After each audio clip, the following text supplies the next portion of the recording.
সকাল থেকে বৃষ্টি হচ্ছে, তো ভাবলাম দেখি ছাদে গাছগুলোর কি অবস্থা। তো ছাদে যেয়ে দেখি ঢেঁড়সগুলো অনেক বড় বড় হয়ে গেছে। এই ঢেঁড়স আসলে কচি থাকতেই পারতে হয়, তা না হলে কিন্তু অনেক শক্ত হয়ে যায়, তখন আর খেতে ভালো লাগে না।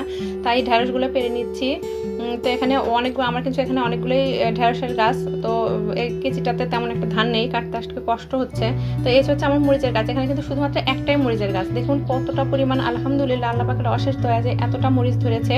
তো এই গাছটা, একটা গাছে আমার এরকম মরিচ ধরেছে, এরকম কিন্তু আমার আরও 4-5টা গাছ আছে। দেখুন গাছের উচ্চতাও কিন্তু বেশি না, খুব ছোট একটা গাছ আমি বস্তাতে লাগিয়েছি।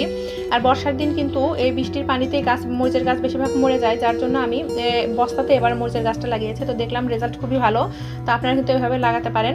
আর দেখুন এখানে কি পরিমাণ মরিচ ধরেছে। এসে দেখি মরিচ পাকে নাই, কিন্তু মরিচগুলো নষ্ট হয়ে যাচ্ছে বৃষ্টির পানিতে। যেহেতু কয়েকদিন হলেই বৃষ্টি হচ্ছে, তাই মরিচগুলো তুলে নিচ্ছি। এখানে ঢেঁড়স তুলে নিলাম, আবার মরিচগুলো তুলে নিচ্ছি। তো এক গাছ থেকে আলহামদুলিল্লাহ অনেক পরিমাণেই মরিচ পেয়েছি। তো এখানে যে দেখা যাচ্ছে লেবুর গাছ, আমার এখানে কিন্তু লেবুর গাছ আছে, গোলাপের গাছ আছে। গোলাপগুলো কিন্তু নষ্ট হয়ে যাচ্ছে বৃষ্টির পানিতে।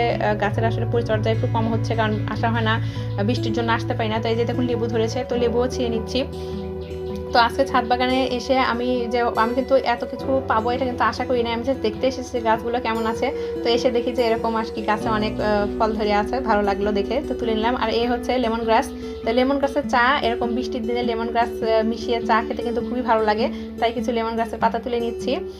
আরিফ বললো যে ও একটু চা খাবে। তো এই যে আজকের হারভেস্টিং, কিছু লেবু, কিছু মরিচ আর ঢেঁড়স, আর নিলাম কিছু লেমন গ্রাস।